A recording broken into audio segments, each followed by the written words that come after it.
Olá, amigos. Qual é o crime organizado mais organizado no Brasil? Nós temos muitas manifestações de crime organizado, mas nós sempre temos a tendência de ver aqueles que a mídia tem noticiado ou aqueles que, de certa forma, preocupam mais a população. Nós já vimos a ação de políticos e empresários envolvidos numa extensa rede de crime organizado do mais alto nível, envolvendo bilhões de reais, envolvendo candidaturas, envolvendo inclusive um comprometimento muito sério do próprio parlamento brasileiro em suas várias áreas, tanto federal, estadual e até dos municípios. E isso foi desvendado pela Polícia Federal, principalmente na Operação Lava Jato. Uma outra manifestação que nós costumamos ter em conta como uma das mais preocupantes do país, e é realmente, mas ela não é nem a mais valiosa em termos de movimentação de dinheiro, não. Nós estamos acostumados a ver o crime organizado em manifestações de traficantes, principalmente aqueles que se manifestam através de armamento pesado, do domínio de territórios, de favelas, extensas áreas da população submetidas aos narcotraficantes das nossas periferias, até do centro das cidades. Mas existem outras manifestações também que parece que ninguém está vendo. Está na nossa cara, está em todas as ruas praticamente, e no entanto nós não vemos nenhuma ação decidida, competente, para inibir, para controlar, para reduzir a movimentação deste crime organizado que está na nossa barba. Uma pesquisa feita, um trabalho bem feito, por sinal, de uma comissão da Câmara Federal, fez um levantamento das possibilidades do levantamento financeiro de todas as drogas envolvidas no tráfico no Brasil. Isso foi feito já há alguns anos. A estimativa na época era próxima de 15 bilhões de reais a movimentação de todo tipo de tráfico. A cocaína, da maconha, dos sintéticos, etc. Mais recentemente, surgiu um outro tipo de descoberta daquilo que também está nas nossas ruas, nossos botecos, nossas esquinas, que é o crime do jogo ilegal. Vocês já perceberam que há muitos botecos por aí que tem ali uma maquininha caça-níqueis. Aquilo é maquininha caça-trouxas. Alguém está ganhando muito dinheiro com isso. O cara que fabrica a máquina, alguns componentes são contrabandeados, evidentemente, outros já são montados aqui no Brasil. Existem softwares disponíveis para colocar nessas máquinas que são fabricadas aí pelo Brasil ou fora. Nós temos estimadas 500 mil máquinas de caça-trouxas espalhadas pelo Brasil. Há uma estimativa de devemos ter pelo menos 300 cassinos de bom porte espalhados pelo Brasil. Isso num jogo ilegal. No Morumbi, eu já vi, da casa de um apartamento de um amigo, uma casa de jogos funcionando numa rua, das ruas principais do Morumbi. Outras grandes casas atuam mediante precárias autorizações judiciais, baseado em supostos atividades de bingo, por exemplo, beneficente. A gente sabe que beneficente é uma ova, né? Não há controle de cartela, se não há controle de cartela, não há controle sobre o jogo. Aquilo está simplesmente depenando as velhinhas que frequentam esses bingos, porque não tem controle nenhum. O cálculo é que essa movimentação fature alguma coisa em torno de 20 bilhões de reais. Ou seja, o jogo clandestino, ele fatura mais que todas as modalidades de jogos da Caixa Econômica Federal, que é a única detentora praticamente de jogos de azar legalizados, fora as corridas de cavalo, que até hoje ninguém entendeu também porque é um jogo autorizado, cuja autorização é baseada no estímulo à criação do plantel de cavalos nacionais. Então a jogatina corre mais solta aí também.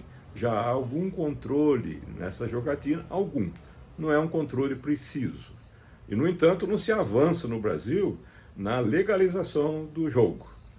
A legalização seria praticamente reconhecer que as pessoas estão jogando, estão gastando, mas isso pode ser feito, como 70% dos países do mundo, com o devido controle.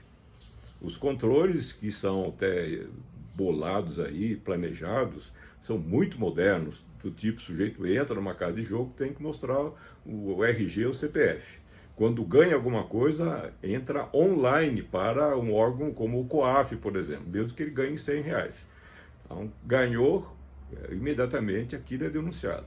Quem investe em cassino, não dá para lavar dinheiro, porque as condições, inclusive no projeto de lei aqui do Brasil, praticamente seriam as mesmas para você criar um banco. As condições de absoluta solidez financeira e ficha limpa para fazer investimento no jogo. Isso não deixa de ser uma modalidade de arrecadação de impostos, estimados aí, numa análise feita por uma consultoria internacional, que o jogo poderia arrecadar 40 bilhões de reais de impostos por ano. Um jogo devidamente controlado. Mas temos um outro tipo de crime, que esse passa mais ao largo ainda do interesse das autoridades, ou pelo menos um interesse eficiente. Nós estamos falando do contrabando.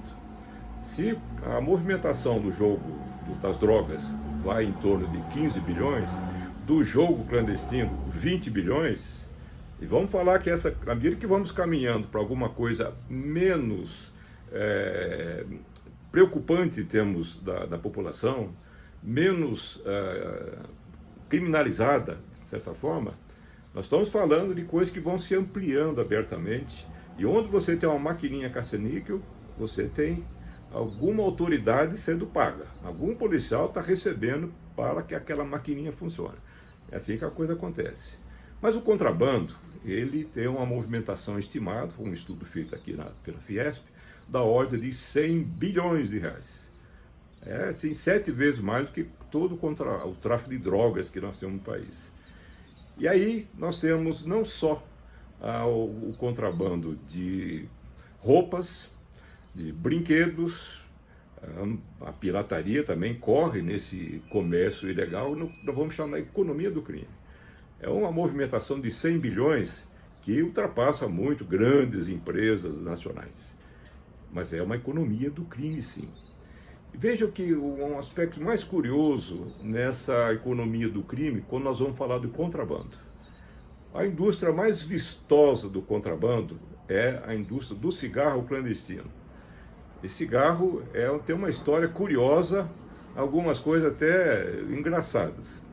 Veja o seguinte, hoje no Brasil, 57% do cigarro fumado aqui vem do Paraguai. Mas não é importado do Paraguai, ele vem contrabandeado do Paraguai. O Paraguai, até 1993, 2000 mais ou menos, era um narco-estado. Ele produzia e exportava enormes quantidades de maconha, que ainda produz e exporta, entre aspas. Mas o que o Paraguai faz hoje é se tornou num estado tabacaleiro. Há uma figura muito interessante do Paraguai, chama Horácio Cartes. Ele começou essa indústria tabacaleira, de produção de cigarros, daqui a pouco está financiando o clube de futebol, daqui a pouco foi eleito presidente da República do Paraguai de 2013 a 2018. Ele comandando a grande indústria de exportação, entre aspas, de cigarros para o Brasil. O Paraguai hoje produz 70 bilhões de cigarros, 70 bilhões de unidades de cigarros por ano, mas fuma só 2. Para onde vai esse resto? Ele exporta esse cigarro. Então, praticamente, em torno de 67 bilhões veio para o Brasil. Mas como é que vem para o Brasil tanto assim, a ponto de 57% da população fumante fuma cigarro paraguaio? Um deles é muito conhecido, a marca Gift, né, presente. E ele vende muito por uma série de truques dessa economia do crime. A média de um cigarro nacional é de R$ 7,50. Eu deixei de fumar, felizmente, há muitos anos, essas coisas de jovem, né, que a gente acaba fazendo em grupos, e me livrei do cigarro. De qualquer maneira, se fosse fumar um maço por dia, acho que nunca fumei isso também, mais de R$200, quase R$250 por mês. Isso pode pesar muito no bolso de uma pessoa de um salário mais modesto. Espertamente, o que acontece? Por que o nosso cigarro é tão caro? Porque o ICMS, o imposto que é cobrado do cigarro, varia de estado para estado, mas é de 70% a 90% do valor do cigarro é de imposto. Isso é considerado um fator de contenção, de limitação do tabagismo. O tabagismo mata em torno de 450 pessoas por dia no Brasil, as doenças decorrentes do tabagismo. Então, as autoridades, movimentos aí em prol da redução do tabaco, a redução vem sendo muito intensa, diga-se de passagem, né? 20 anos atrás, 34% da população fumava, a população adulta fumava, hoje 14%. Mas o fato é que o cigarro paraguaio, ele vem um terço do preço da média do cigarro nacional com imposto. R$ 2,50 custa um maço, pessoas compram um pacote de 10 cigarros por R$ 25. O que se sabe é que a partir de R$ 4,00, R$ 4,50 aproximadamente, as pessoas começam a conter a compra de cigarro. Abaixo disso, há um estímulo para a compra. Como o governo mantém o imposto elevado, a população que fuma, infelizmente há muita gente fumando, vai para cima do cigarro paraguaio de R$ 2,50. Essa é a realidade. Como é que chega esse cigarro? Evidentemente que ele atravessa não só a Ponte da Amizade, mas atravessa enormes quantidades de barcos que atravessam ali o rio debaixo da ponte, ou não tão debaixo da ponte. É um contrabando imenso para se colocar bilhões de cigarros todo ano no Brasil. Uma parte disso é preendido, mas é uma parte pequena. Isso vem sendo escoado desde o Paraguai, passa pelas estradas e chega até os grandes centros urbanos, principalmente, como o caso de São Paulo e Rio, onde há um grande consumo de cigarro. O que nós vamos verificar nesses locais? Daí a coisa corre frouxa. No Rio de Janeiro, por uma medida esperta, eficiente, adotada pela Polícia Civil local, foi dado um recado às bancas de revista que vendesse cigarro contrabandeado ou qualquer produto de contrabando, os donos da banca, os vendedores seriam presos e começaram a ser presos. E as bancas perderiam autorização ali da cidade para funcionar. Seriam fechadas sumariamente, pura e simplesmente, por uma ação criminosa. Acontece que o contrabando, ele não tem, do cigarro, ele não tem as penas graves do contrabando de maconha, por exemplo, que é uma droga ilícita. O cigarro é uma droga lícita. Então, muita gente entra nessa modalidade de crime pelas facilidades. Você tem um baixo risco, quando é pego, é uma pena baixíssima, vai cumprir até em liberdade, e, além disso, o lucro é muito elevado. Todo mundo ganha, e ganha muito. Todo mundo, vírgula. O governo não ganha. A movimentação só de contrabando de cigarro aqui no Brasil é da ordem de 11 bilhões de reais. 11 bilhões é exatamente o dobro do orçamento da Polícia Federal para o ano de 2020. É um mercado enorme. Toda vez que nós falamos em contrabando, nós estamos falando, pura e simplesmente, na redução, na queda de impostos que poderiam ser arrecadados com as atividades legais e na perda de postos de trabalho, evidentemente. A pirataria faz um estrago do mesmo tamanho. No entanto, nós não estamos vendo nenhuma ação coordenada desse enorme crime organizado para que ele seja devidamente enfrentado. Esse é um trabalho, logicamente, que envolve um conjunto muito articulado, muito inteligente de agências, porque nós temos lá na fronteira a Receita Federal, mesmo estruturas das Forças Armadas. Tem a Polícia Federal, nós temos também a Polícia Rodoviária Federal, que cuida dessas estradas de acesso de caráter federal. Nós temos as polícias estaduais, que costumam estar um pouco distantes das fronteiras, mas à medida que isso vem entrando pelo país, nós percebemos que existem muitas estruturas de crime organizado em cada ponto dessa rede logística do contrabando. Nós temos gente que recebe as cargas do Brasil, recebe vários pontos do país, estoca, guarda e depois vai fazendo o retalhamento, o varejo desses produtos. Esses produtos chegam, portanto, em alguns locais, eles acabam entrando em outra gestão criminosa. Nós sabemos que muitas favelas do Rio de Janeiro, pura e simplesmente, o cigarro contrabandeado, ele é totalmente administrado, aí uma governança, como se diz, totalmente administrado, pelas quadrilhas que dominam os traficantes do Rio de Janeiro. Você não quer maconha, não tem dinheiro para isso, tem um cigarro paraguaio. E só eles podem vender. Em alguns outros pontos, as milícias dominam isso. Claro que por trás de toda essa atividade aparentemente inocente de vender cigarrinhos, nós temos uma enorme estrutura que está corrompendo autoridades de todo tipo. Polícia Civil, Polícia Militar, Polícia Federal, Rodoviária Federal, Receita Federal, juízes, vai todo mundo no embalo da lucratividade. O crime, para ser organizado, ele precisa ter agentes públicos, principalmente ligados à Polícia e Justiça, na sua folha de pagamentos, senão não é crime organizado. Então perceba que quanto mais se demora, quanto mais é ineficiente a resposta do Estado a essas questões, mais ele cresce. Quando a polícia é desorganizada, o crime se organiza mais ainda.